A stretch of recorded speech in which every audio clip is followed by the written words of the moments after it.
అలాగే కొండగొరి శ్రీరాములు జిఎం వలస టీకే జమ్ము 9,000 రూపాయలు వచ్చింది కరెంట్ బిల్లు. అతను కాల్చింది, అతను కన్జ్యూమ్ చేసింది సుమారుగా 100 యూనిట్లు. 9,000 బిల్లు ఎందుకు వచ్చింది? దానికి మీ దగ్గర సమాధానం ఉందా?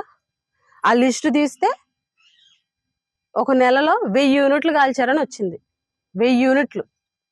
ఒక బల్బు, ఒక ఫ్యాన్ ఉన్న ఒక సామాన్య గిరిజనుడు 1000 యూనిట్లు కాలుస్తాడు ఒక నెలలో. మీ ప్రభుత్వంలో వచ్చిన బిల్లు. ఆ విషయం మీకు తెలుసా?